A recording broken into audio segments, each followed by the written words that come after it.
好，来乡亲啊，继续来看这个网红馆长陈之汉。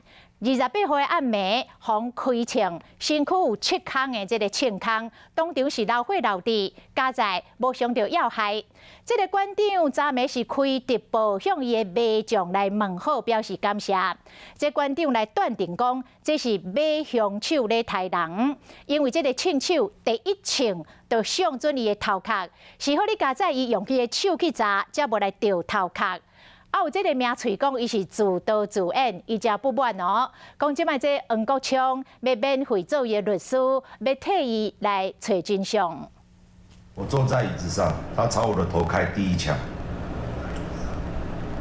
我手举起来，向前挡住了第一枪，所以我敢给大家看一下我的伤口。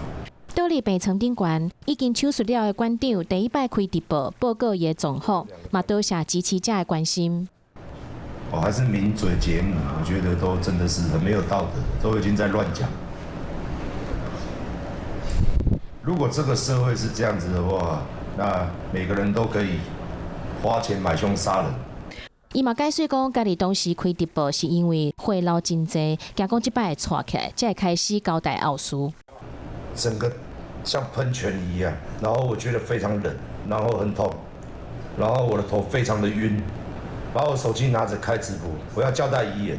好在加在身躯顶悬7个枪子孔急救了后，这条命有捡回来。另外一方面，前立委黄国昌伊嘛来探望伊，而且里面册顶悬写讲，搁再执行律师的业务了后，有足侪顾虑的，原则上是无接个别的诉讼，嘛因为安尼，大部分的委托伊拢唔接。但是馆长上困难的时刻，伊感觉讲人情义理，伊一定爱小听，一定嘛要找出幕后的中间人，而且伊无要收钱，强调讲是公益事件。另外有人伫网络顶悬讲要处理馆长因某，目前这查甫人已经以恐吓罪嫌移送法办。这个案件足侪疑点的，嘛有消息讲嫌犯有德联邦的背景，到底是毋是有人指使馆长和乌道是毋是有纠纷，这拢是检警追查的重点。